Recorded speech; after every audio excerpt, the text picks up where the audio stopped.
And to kick things off, we're going to have Kyle Luce up here from Juralco, and Kyle's going to give us a quick rundown of the products that Juralco have, including louver roofs and balustrades. Kyle, thank you.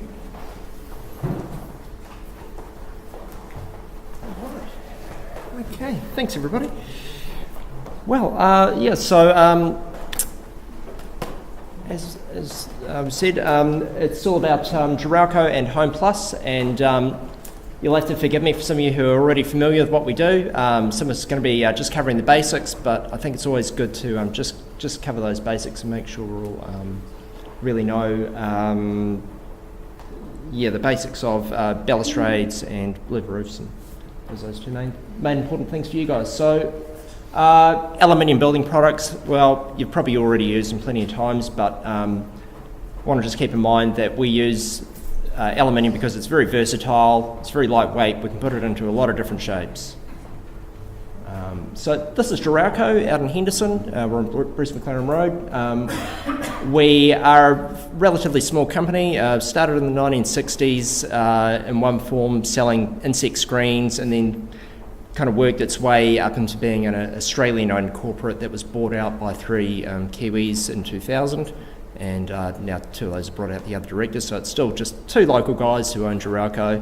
We employ about 50 people. So the majority of the plant there that you see is a manufacturing plant and a powder coating line. We don't extrude aluminium ourselves. Most of that's sourced from Altus. We're Nalco, now part of Fletcher's, Altus. So we've got a powder coating line there where Dulux accredited to do their Duralloy and Duratec finishes, so we can honour their 10 and 20 year warranties.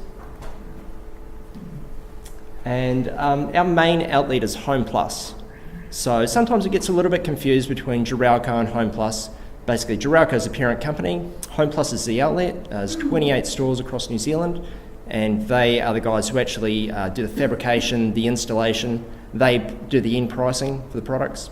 Juralco don't really get involved with any pricing, don't set the retails as such. It's up to those guys, they're independents. And franchise? Yes, they are a franchise, yep. And they're not our only outlet, but they're the main outlet for our products. So part of them being a franchise is that they're very much in touch with us, and every year we give them product training. So we know what they're doing, they know what we're doing, and when you call on them, you know that they're professionals. So Dulux product range. Okay, we'll just go quickly through a couple of products. So we do awnings, projection awnings, drop screen awnings, motorised, hand crank. There's a variety of different ones. We do projection awnings, which is basically a balustrade on its side in glass. Something that's really growing for us is privacy screens and louver panels. So again, that's based on our balustrade system, balustrade technology that we've evolved over the last few years. So for sort of intertenancy dwellings, we're seeing a lot of this sort of screen. Windbreaks, glass windbreaks. So fences and balustrades, so there's quite a bit of a crossover here between those two. We've been working on making sure that both systems, both the fences and balustrades, can pretty well do the same job. So here, obviously it has to comply as a balustrade, but that's actually a fencing product. It's a pre-made panel, so it's protecting against a fall over a metre there. But it's still a product that is relatively cheap compared to a fabricated balustrade. So here, this is, I've included a couple of slides here from Somerset Retirement Village in Ellerslie. So what this is showing is, what this is showing is our fencing, which is also being used as a balustrade, and then our balustrade system on the unit, and then a louver shade screen sort of at the gable end there. So we are duplicating this sort of thing all over the country regularly. Again, the fencing, the balustrade, the gable end. You might call it an aesthetic feature. It's probably got some function as a shade. It's all based on our balustrade systems and technology. Again, the gable end, shade. Privacy screen, shade. So with our balustrade systems, if we go back, that's a post-based system, post and glass. We can do any combination of glass, balusters, slats. This is a frameless system, so we do double discs. What's important about that at the moment is we've come out with an aluminium disc, so we've done these corny sums up just to really emphasise that you don't have to have stainless steel. So stainless steel hardware, we do actually offer it for those discs, but basically it's something that has been off the shelf from Europe, so it's kind of not a product that was ever really designed for New Zealand conditions.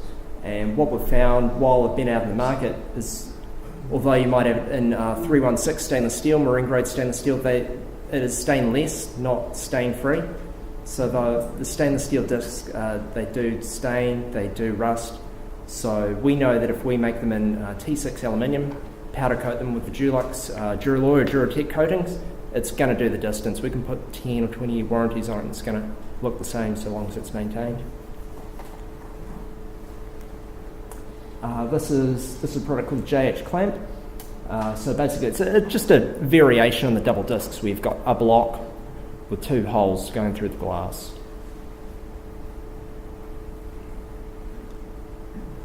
This here is the Infinity Continuous Channel, and that has basically become our most popular glass balustrade system.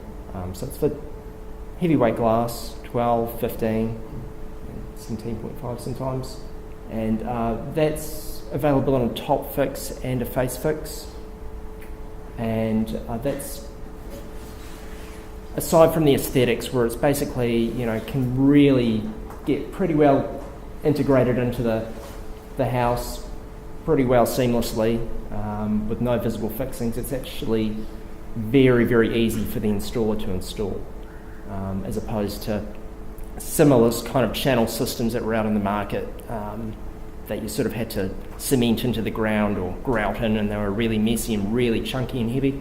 This is a series of smaller clamps with no holes in the glass, so it's proven to be very, very popular in the market. This is our mini post system.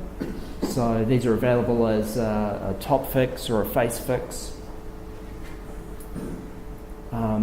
And the other thing to keep in mind with all these systems, of course, I'll touch on in a little bit more detail, is that they're both balustrades and swimming pool fences.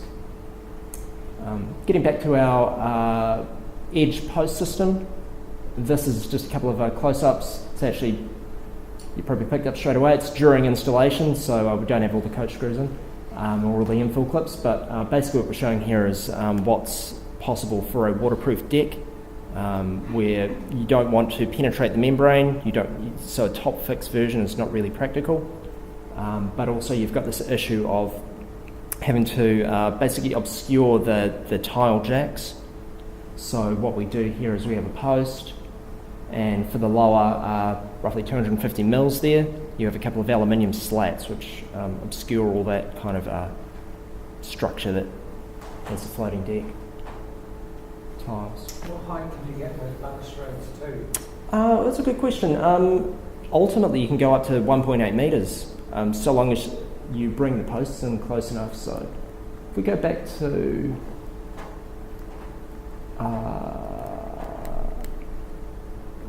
that there, that's the same system at 1.8 metres high, but you've got to bring the posts in to, well, it's roughly half. So the maximum limit in any circumstances is 1.4 metres, so that would be closer to about 800 mils. So basically, as a general rule, the higher you go with the balustrades, the closer in the fixings become. Right, so I'll touch on the Reef system. So it's a product that we've developed over the last 5 years. It's been in the market for 3 years and going really strong. So we manufacture these in-house to size. So they're what we call end pivot louver. It's fully integrated with drainage and, as you can see, drop screens, all automated off one remote. This is a really neat installation where we did 4 bays together. That's at Ihope Beach near, it starts with a W, Wakatani. And so that's a cafe there. So you've got 4 bays, which has created a perfect, outdoor area for people to dine. And if it starts raining, which it does most of the year, you can shut the louvers up and everybody's happy. It's a version that's integrated into, an old 1960s weatherboard house. So 2 wall connections and 1 post. While this slide's up, I'll touch on just briefly our technology there. So we use a very sturdy kind of basic mechanism. So you can see the motor poking up at the far end there. We've designed it intentionally so that this is not overly complicated like some of the other louver roofs out on the market. It's a very basic, easy to service kind of a mechanism. What's your maximum span for your blocks? Yep. So louver blade width, absolute maximum is 4 metres, and then depending on your wind zone and fixing decals, it can come in to anywhere narrower than that. Yep. And then going the other way, so blade to blade, 5.8 metres. So can you do 5.8 with only particular span? If the wind is low enough, yeah. And what's good about that is basically we tell you how to determine that. So in our technical manuals, you just go through and determine the wind zone, and that'll tell you the maximum square metre area that you can make that roof. And then that's per bay. So basically, if you're limited, you just double up the bays. And again, if you're putting it into the ground, it tells you what size footing you need. The footing is basically worked out as in a kind of very dumb way, if you like it. It's just a dead weight. So it's a weight to stop the thing it's just to prevent uplift, stop it from blowing away, rather than anything else. So you can find out more about that on our website. There's a great website with a video, a lot of images of different installations. So with our balustrade systems, the main parts of the building code that we have to comply to are D and B and F. So F4 in Taiwan it's a boy band, but in New Zealand it's safety from falling. So if you've probably looked at the building code before and determined that you're not allowed any gaps that are bigger than 100 mils, not allowed any gaps between balusters going horizontally bigger than 11 millimetres. Residential heights generally 1 metre, stairs 1100, commercial stairs 900, commercial 1100. And all of our systems have been designed to conform to this.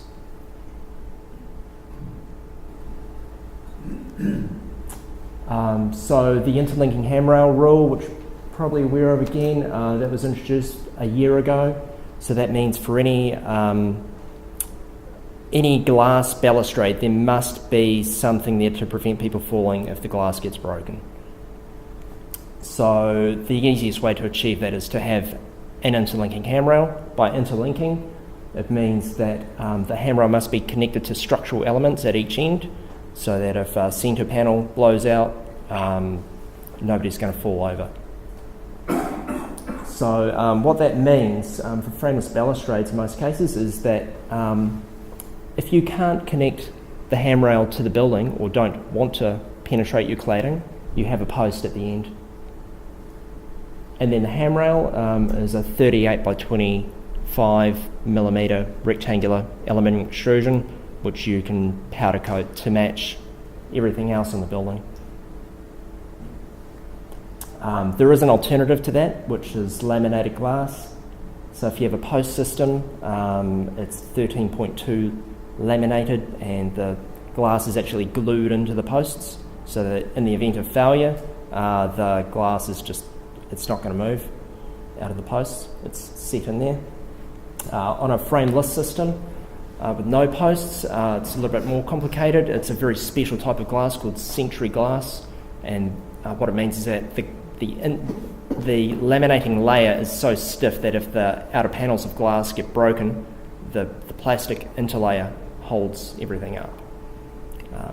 That has limitations though, and from testing done so far, you can't have any span that's less than 1500. So for a lot of small returns on decks, it can't be used. And it's very heavy, and the edge finishing is, that looks pretty good in the photo, but in most cases in reality it's actually pretty naff. It's edge banding on sort of cabinetry with furry edges, and it costs triple the price of standard toughened glass. So most people are going with How many rails. examples of broken glass handrails have there been in New Zealand? In New Zealand, I believe, there's definitely no fatalities, and most people don't talk about them, so we don't really know. But there was one fatality in Australia about 15 years ago. So. I live in Millwater and I've seen 3. Okay, well, there you go. It can happen. Toughened glass is a fairly volatile thing, and it can spontaneously go. It can be as simple as somebody banging a beer bottle on its edge. So yeah, it does happen. I guess, the main thing is that we are trying to prevent any casualties, so we don't really want to go there too far. So we are also conforming to, with our balustrade systems, D, accessibility, building code. So there are various ways, and it pays to read through it carefully, basically. In some instances you need handrails on either side your stairwell. I believe it's if you're over 2 metres wide on your stairwell. And you've got to be cautious about what kind of handrail you use. So again, with the frameless systems, even with the interlinking handrail on top, there can be the issue of not actually being able to get enough grip around the handrail on top of the glass. You have to have an offset handrail off the glass. We go through in our technical manuals and basically tell you which of our products will work. So you can see for the edge handrails there's only one that works. We offer 4 varieties of handrail, but only one works for accessible handrails, the round one. And then we're basically in the we're always constantly developing our range, so very soon we're going to have a full suite of glass mounted handrails for accessible stairwells for frameless glass. Make that a lot easier. If anybody finds it useful, we can send you through some quick reference guides to our balustrade systems and which are compliant for different occupancies. But the main gist of it is our systems are, for the most part, residentially spec'd. So A, B, C, residential covered.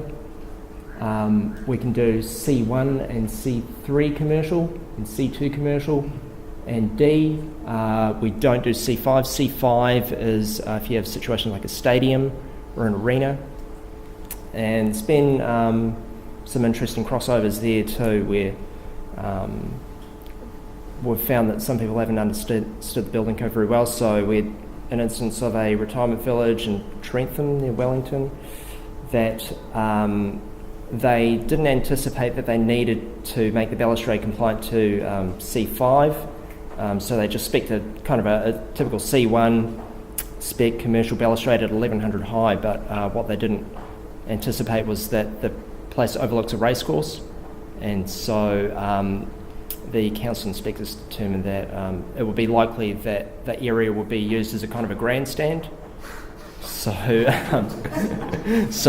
what they had built the deck and had to rip the whole thing apart and get a custom made, very heavy duty balustrade put in. So don't ever take that step. Of course, all of our systems have a producer statement, but the thing to keep in mind is our producer statements our standard producer statement only covers what's in our technical manuals.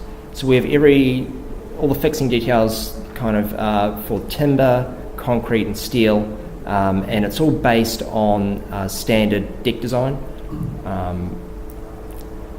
With any variations, like you might have something like a parapet wall, something like that, or even in fact on stair stringers, timber stair stringers, it's not actually a scenario that's covered by a generic producer statement.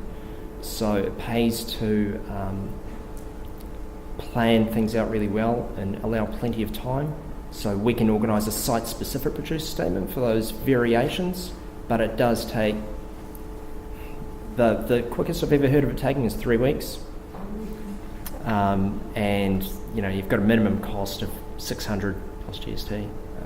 So yeah, pays to plan these things out early. What wind zone is that? Pardon? What wind zone? Wind zone up to 2 kPa. Yep, which works out to be very high. Yep. You can download all of our technical stuff off of Master Spec with all our technical manuals available.